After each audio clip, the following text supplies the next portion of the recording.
Assalamualaikum warahmatullahi wabarakatuh. Pada pertemuan kali ini kita melanjutkan ke bab selanjutnya ya. Sebelumnya kita sudah belajar mengenai informasi akuntansi penuh, yaitu di bab informasi akuntansi penuh kita belajar bagaimana untuk memanfaatkan pendapat informasi yang belum ada pendapatan penuh, biaya penuh maupun di situ aktiva penuh, sehingga kita bisa biasanya umumnya digunakan untuk penentuan harga jual ataupun juga sebagai penentuan untuk menjawab berbagai pertanyaan yang berhubungan dengan berapa sih biaya yang dikeluarkan untuk operasi-operasi tertentu. Untuk di bab yang selanjutnya ini yaitu ada informasi akuntansi diferensial, di mana untuk bab ini perbedaannya adalah informasi akuntansi untuk yang diferensial ini biasanya nanti lebih ditujukan kepada untuk pengambilan keputusan. Nah, seperti di definisi ini berdasarkan dari Mulyadi ya, informasi akuntansi diferensial ini biasanya dihubungkan dengan pemilihan alternatif. Di mana di sini nanti biasanya informasi ini terdiri dari taksiran pendapatan, perbedaan dari pendapatan, aktiva maupun juga biaya-biaya lain dalam berbagai macam alternatif tindakan dibandingkan dengan alternatif tindakan yang lainnya. Misalnya ada alternatif A dan B. Yang A biayanya seperti apa, yang B seperti apa. Itu nanti informasi akuntansi diferensial. Dan biasanya informasi ini juga digunakan untuk manajemen untuk pengambilan keputusan mengenai pemilihan alternatif dan tindakan terbaik di antara opsi-opsi yang tersedia. Di mana di sini ada dua unsur pokok, yaitu yang pertama, di sini adalah merupakan informasi yang akan datang, dan di sini ada perbedaan antara alternatif yang dihadapi oleh pengambil keputusan. Di perbedaan biayanya antara yang full costing, akuntansi penuh yang bab lalu, dan juga yang diferensial, di mana kalau di full costing biasanya ada yang biaya langsung tidak langsung gitu. Kalau di diferensial biasanya bergantung ya beda-beda biayanya, tapi di sini nanti biasanya ada yang namanya adalah biaya diferensial. Di sini biaya diferensial di sini merupakan salah satu unsur yang paling penting dalam pengambilan keputusan nanti akan kita bahas lebih lanjut. Juga ada perbedaan dari segi sumber informasi maupun perspektif dari waktunya.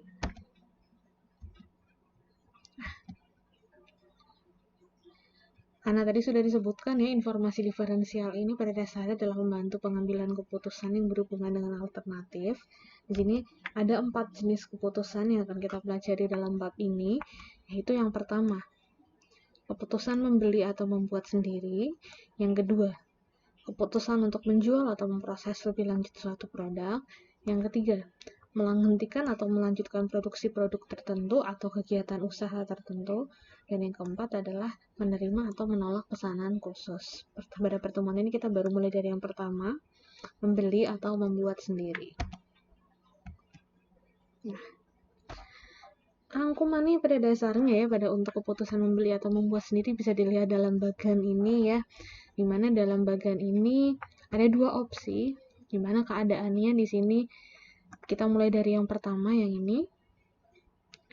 Untuk yang pertama, sekarang perusahaan itu biasanya adalah produk yang dijual itu adalah dia membuat sendiri, dan dia ada tawaran ceritanya dari luar, opsi kalau misalnya kalau beli gimana sih dari pemasok luar atau dari supplier luar seperti apa. Sebelum menentukan mau beli atau lagi baik buat sendiri, tentunya di situ harus dilihat untuk dari segi biayanya. Mana yang di situ biayanya lebih irit?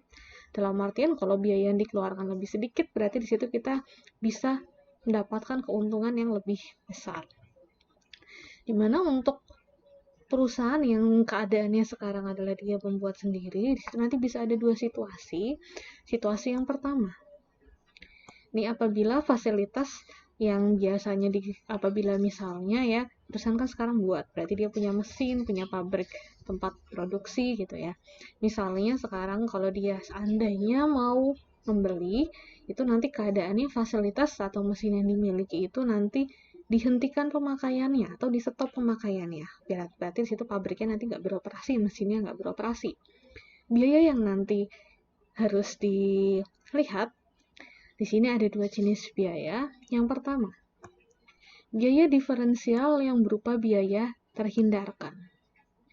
Biaya diferensial di sini, biaya diferensial itu pada dasarnya adalah biaya yang muncul apabila dalam pengambilan suatu alternatif ya.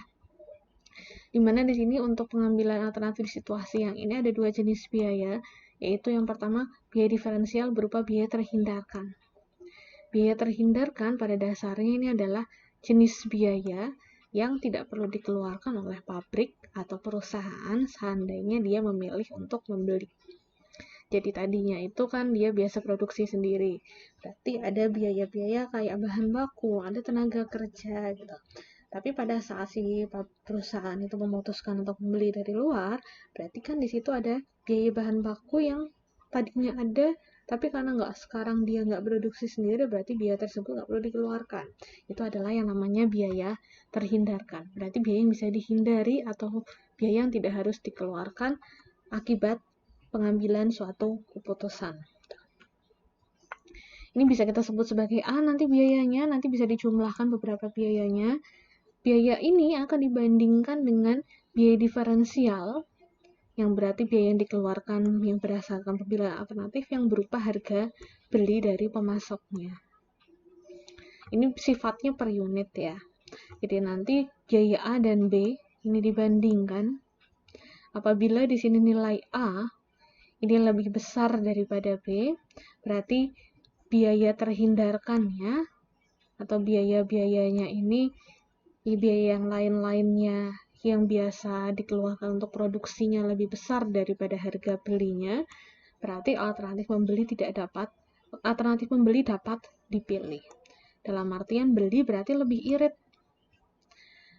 Tapi misalnya biaya A, biaya terhindarkannya di sini adalah lebih kecil daripada harga beli di luar, berarti kita nggak usah beli.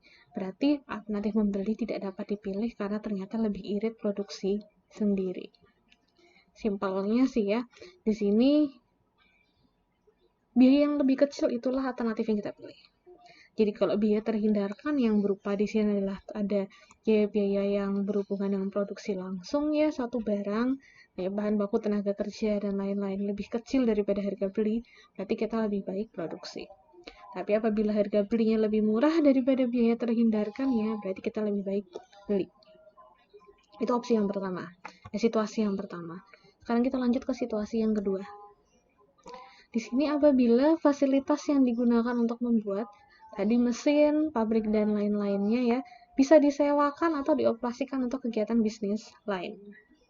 Jadi di sini jenis biayanya selain biaya terhindarkan, di sini biaya terhindarkannya juga masih ada, harga beli juga masih ada. Di sini kita bandingkan juga dengan ada yang namanya pendapatan diferensial. Pendapatan diferensialnya ini nanti bisa adalah pendapatan yang muncul akibat pemilihan suatu alternatif. Jadi di sini misalnya fasilitasnya disewakan, berarti pendapatan diferensial yang di sini adalah hasil dari sewanya. Gitu. Dimana di sini perbandingannya adalah A dan B. Berarti biaya terhindarkannya di sini kita jumlah dengan pendapatan yang bisa kita terima dibandingkan dengan harga beli. Kenapa di sini biaya terhindarkan, biaya bahan baku dan lain-lainnya kita tambahkan dengan pendapatan diferensial? Karena pendapatan diferensial ini ibaratnya gini. Pendapatan diferensial ini nggak akan bisa kita dapatkan apabila kita masih produksi. Jadi kalau misalnya katakanlah kita memproduksi sendiri, berarti kita nggak akan bisa dapat pendapatan dari menyewakan fasilitas mesin kita. Karena itu ini adalah pendapatan yang hilang. Oleh karena itu perbandingannya adalah biaya terhindarkannya, berarti biaya produksi yang bisa dihindari kalau misalnya si perusahaan itu adalah memilih beli dari luar, ditambahkan dengan biaya diferensial yang berupa di sini pendapatan yang mungkin akan hilang apabila kita tetap ngotot mau produksi. Dibandingkan dengan harga beli. Jadi A ditambah B dibandingkan dengan C. Kalau ternyata A ditambah B lebih besar daripada C, berarti di sini lebih baik kita membeli. Tapi apabila A ditambah B lebih kecil daripada C, Berarti di sini kita lebih baik buat sendiri. Itu ya. Sekarang kita ke situasi perusahaan yang kedua, di mana perusahaan itu biasa pakai supplier dari luar, membeli dari luar, tapi di sini dia ingin memproduksi sendiri. Di mana ada dua situasi juga. Yang pertama, apabila mereka tidak perlu tambahan fasilitas produksi, atau dalam kata lain sudah punya mesin yang dibuat untuk memproduksi barang.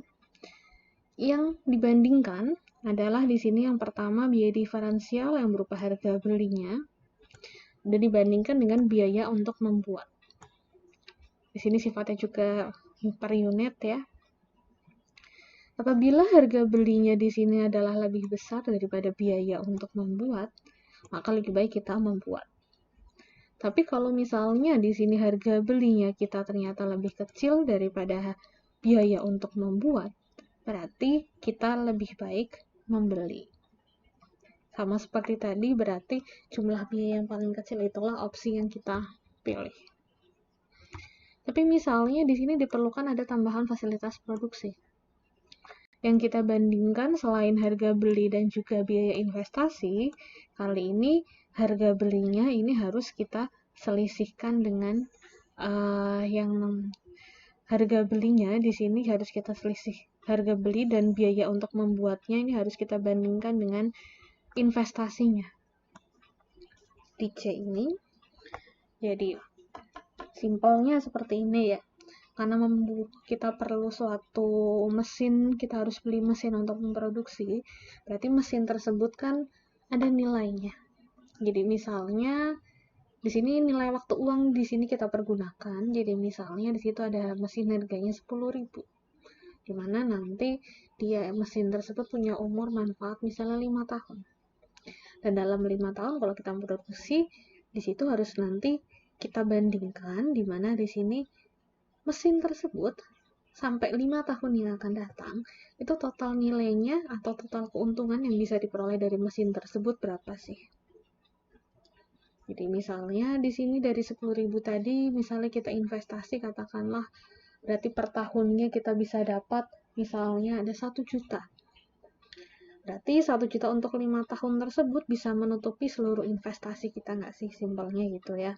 Nanti saya kasih contoh terpisah di pertemuan berikutnya untuk yang contoh yang keempat ini ya. Dimana di sini nanti pertama-tama kita selisihkan dulu harga beli dan biaya untuk membuat. Mirip sama seperti di atas ya. Dimana itu nanti dibandingkan dengan investasi dalam fasilitasi yang sudah kita kalikan dengan nilai waktu uangnya. Jadi apabila di sini harga beli dan juga biaya untuk membuat, di sini kan pasti mereka ada selisih. Selisih ini bisa kita katakan itu adalah suatu keuntungan ekonomis ya, yang diperoleh dari pengambilan keputusan yang berbeda. Misalnya tadinya biasa beli, kalau untuk membuat, mereka untung berapa sih? Untung berapa per unitnya, lalu setahun dapat berapa, kita bandingkan dengan pengembalian investasi dari mesin yang baru kita beli. Kalau ternyata kita di sini selisih antara A sama B atau keuntungan dari membuat ini lebih besar daripada nilai investasinya, berarti di sini kita bisa buat sendiri.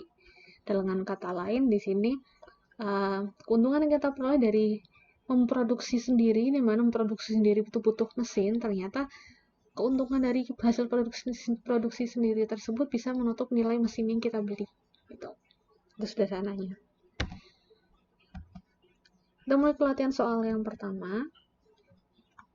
Di sini ada PT Yogyakarta, di mana PT Yogyakarta ini biasa memproduksi sendiri, di mana di sini kebutuhannya suku cadangnya ada 100.000 per buah setahun. Lalu di sini mereka dapat tawaran untuk membeli suku cadang yang sama dengan harga Rp25 per buah. Kalau kita cuma sekedar lihat dari biaya totalnya yang produksi sendiri ini, kita mungkin sekilas melihatnya lebih irit untuk beli ya. Tapi yang perlu kalian ingat di sini, ini tidak semua biaya yang di sini ini adalah yang sifatnya variabel. Dalam artian tidak semua biaya di sini harus dikeluarkan terus-menerus untuk memproduksi suatu barang. Jadi harus kalian pilah dulu. biaya yang nanti kira-kira itu tidak perlu kalian keluarkan atau yang biayanya bisa dicoret apabila kalian memilih untuk membeli, itu yang mana?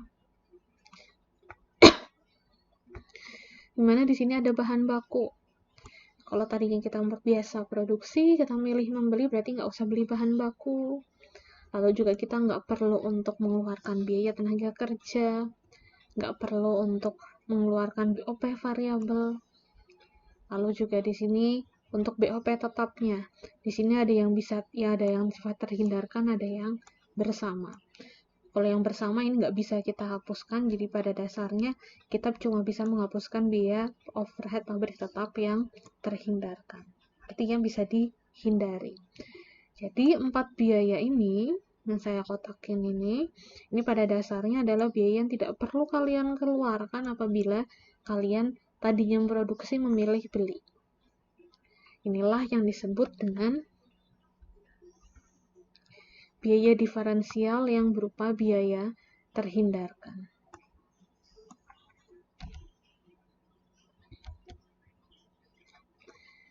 Nah, biaya diferensial yang berupa biaya terhindarkan atau biaya yang bisa kalian hindari untuk keluarkan apabila kalian memilih membeli barang, ada bahan baku, tenaga kerja variabel, overhead variabel, serta biaya tetap terhindarkan.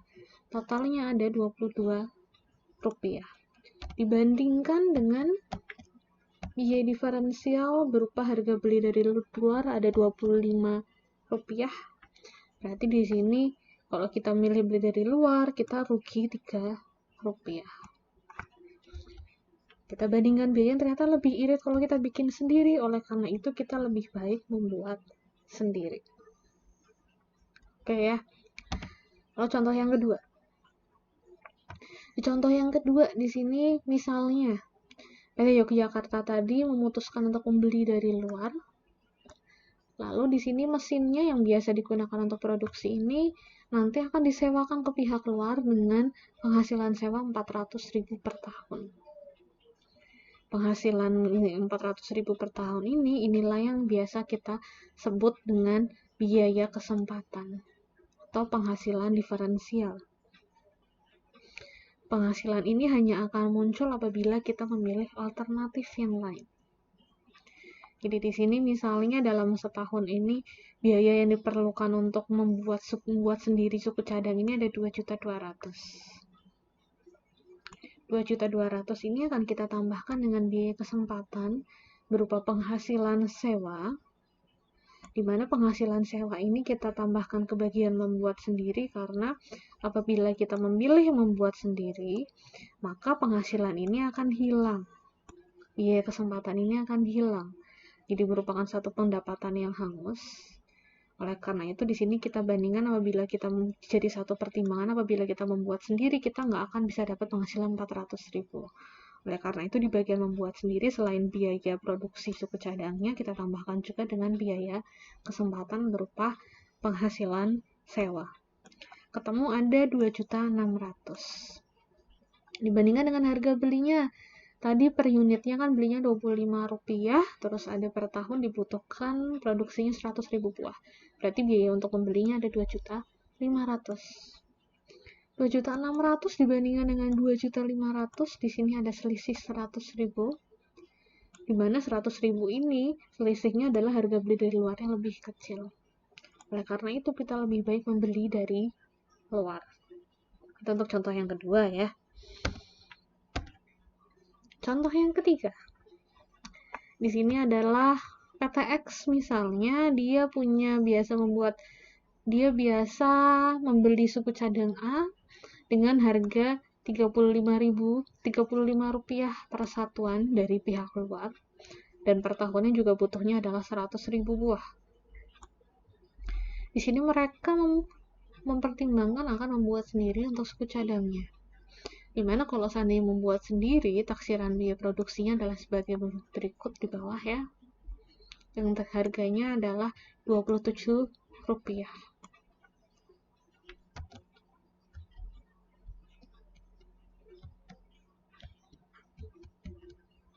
Di Sini kita bandingkan biaya diferensial yang berupa biaya terhindarkan ya, kalau dalam situasi ini, karena dia biasa beli dari luar, berarti apabila dia memilih untuk membuat sendiri, biaya terhindarkan ya, atau biasa dihindari itu adalah berupa harga beli dari luar, yaitu 35 per unit.